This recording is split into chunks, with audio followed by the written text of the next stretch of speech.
ایک دفعہ اکبر بادشاہ محل میں آرام فرما رہے تھے کہ اچانک باہر سے شور کی آواز آئی۔ اکبر بادشاہ نے وزیر سے کہا کہ محافظوں کو باہر بھیجو، پتہ کرو کہ اتنا شور کیوں ہے۔ جب وزیر باہر گیا تو دیکھا کہ چند آدمیوں نے ایک بوڑھے آدمی کو پکڑا ہوا ہے۔ چند عورتیں بھی ان کے ساتھ ہیں اور اسی گاؤں کا قاضی صاحب، جس کے سر پر سفید پگڑی تھی، ہاتھ میں ڈنڈا لیے سامنے کھڑا تھا، محافظوں سے اس کا مطالبہ کر رہا تھا کہ ہمیں اکبر بادشاہ سے ملنے کی اجازت دی جائے۔ محافظ بار بار کہہ رہے تھے کہ بادشاہ سلامت اس وقت آرام کر رہے ہیں، وہ آپ سے نہیں مل سکتے، لہٰذا تم یہاں سے چلے جاؤ۔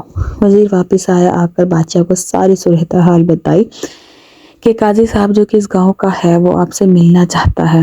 اکبر بادشاہ نے وزیر کو کہا کہ محافظوں کے پاس جاؤ، ان سے کہو کہ قاضی صاحب کو اندر آنے کی اجازت دی جائے۔ وزیر اس قاضی کو لے کر اکبر بادشاہ کے کمرے میں آ گئے اور باقی ہجوم کو محافظوں نے باہر ہی رکھا۔ جیسے ہی قاضی صاحب بادشاہ کے کمرے کے اندر داخل ہوا تو اکبر بادشاہ نے قاضی سے کہا، قاضی صاحب، مجھ سے ملاقات کی ضرورت کیوں پیش آئی اور باہر تم نے اتنا ہجوم کیوں اکٹھا کر رکھا ہے؟ یہ سن کر قاضی صاحب سر جھکاتے ہوئے کہا کہ بادشاہ سلامت، میں اس گاؤں کا قاضی ہوں۔ آج تک کوئی بھی ایسا مقدمہ نہیں آیا جو میں نے انصاف پر مبنی نہیں کیا ہو، لیکن ایک واحد مقدمہ جس نے مجھے ہلا کر رکھ دیا۔ اکبر بادشاہ نے پوچھا، بتاؤ کون سا مقدمہ ہے؟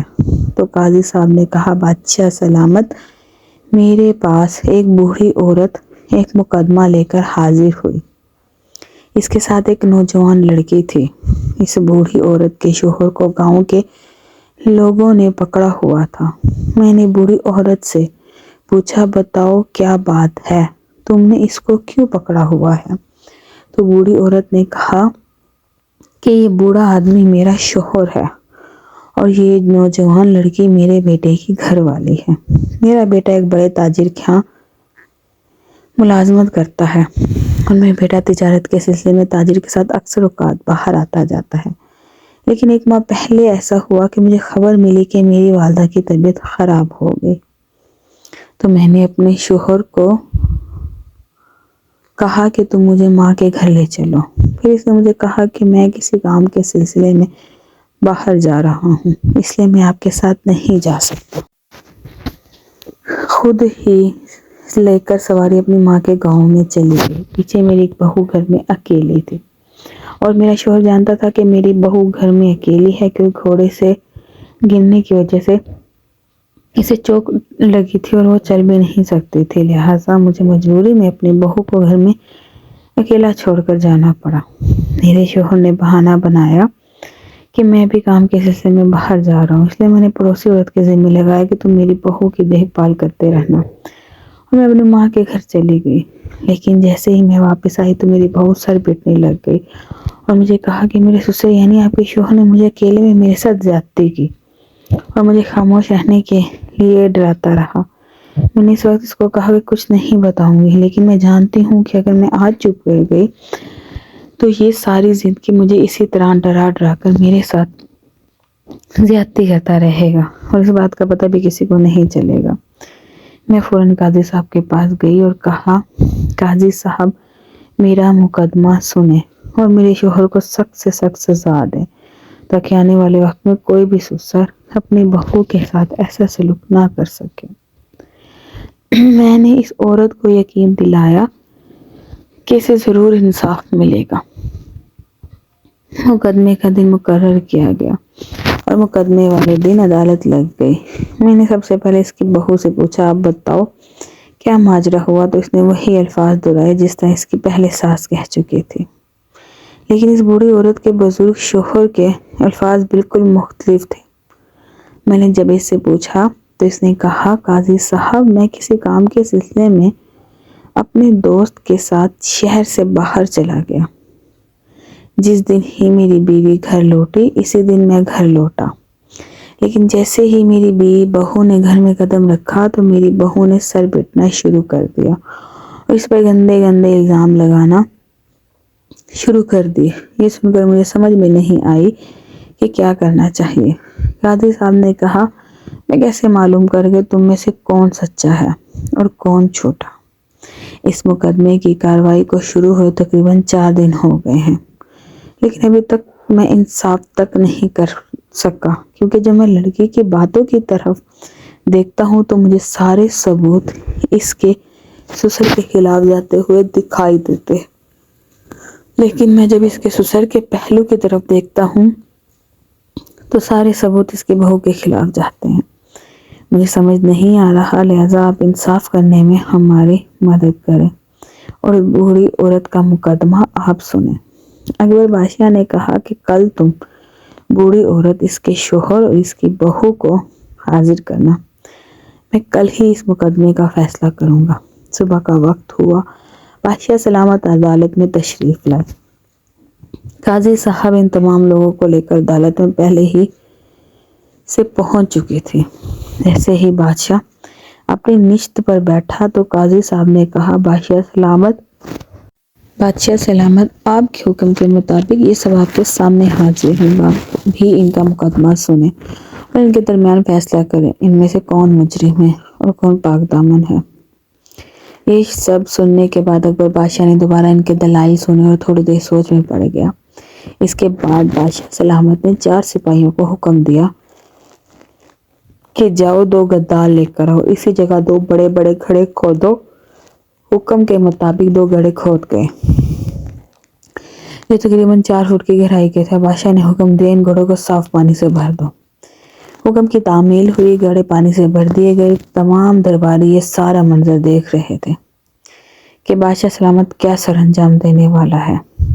کسی کی سمجھ میں کچھ نہیں آ رہا تھا کہ بادشاہ سلامت مجرم کو پکڑنے کا کون سا طریقہ اختیار کر رہا ہے۔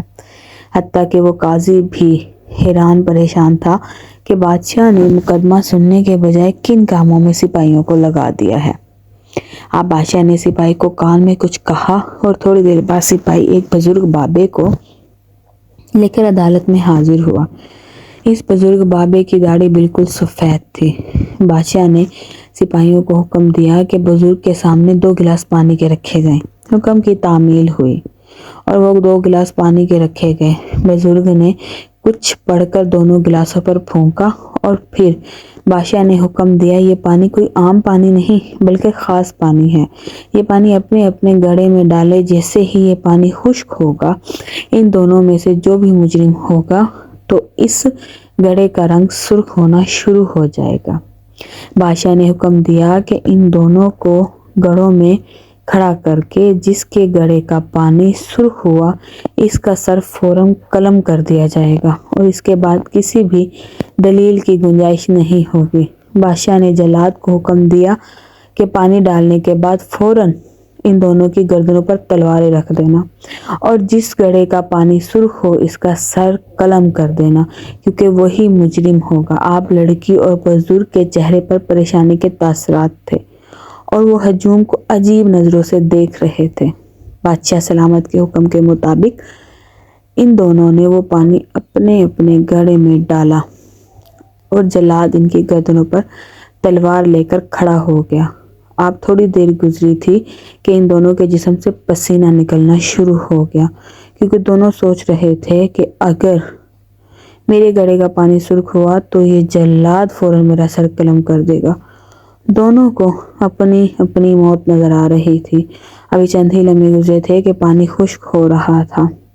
جیسے ہی پانی 1 فٹ کی گہرائی کے قریب گیا تو اس لڑکی نے چیخ کر کہا کہ بادشاہ سلامت، میری جان بخش دی جائے، میں آپ کو سچ سچ بتاتی ہوں۔ جلاد نے اب تلوار ان کی گردنوں سے ہٹا دی اور اس نے کہا، بادشاہ سلامت، میں نے اپنے سسر پر غلط الزام لگایا ہے، یہ سب کے پیچھے میں ہوں۔ بادشاہ نے پوچھا، تجھے شرم نہیں آئی کہ تم نے اتنا بڑا الزام لگایا؟ تو لڑکی نے کہا، بادشاہ سلامت، میں اپنے چاچا کے بیٹے سے بہت محبت کرتی تھی، لیکن اپنے سسر کی وجہ سے، جس نے میرے پیار کو پیسوں کا لالچ دے کر اپنے بیٹے کے ساتھ شادی کرا لی اور اس نے مجھے میری محبت سے جدا کر دیا، میں نے اسی دن سے ٹھان لیا تھا کہ اس بوڑھے نے مجھے اپنی محبت سے دور کیا، میں اس کو اپنے گھر سے دور کر دوں گی، اور اس لیے میں نے موقع پا کر اس پر یہ گھناؤنا الزام لگایا۔ بادشاہ سلابت نے کہا کہ کسی پر غلط الزام لگانا بہت بڑا جرم ہے۔ اس کے بعد بادشاہ نے اس عورت کو سخت سزا سنا دی اور اس بوڑھی عورت کے شوہر کو باعزت بری کر دیا۔ دوستو امید ہے کہ آپ لوگوں کو بادشاہ اور اس ایک عورت کی یہ ویڈیو اچھی لگی ہوگی۔ اگر آپ لوگوں نے ابھی تک چینل کو سبسکرائب نہیں کیا تو چینل کو سبسکرائب کریں تاکہ اس طرح تاریخی اور سبق آموز ویڈیو آپ لوگوں تک پہنچے۔ بہت شکریہ۔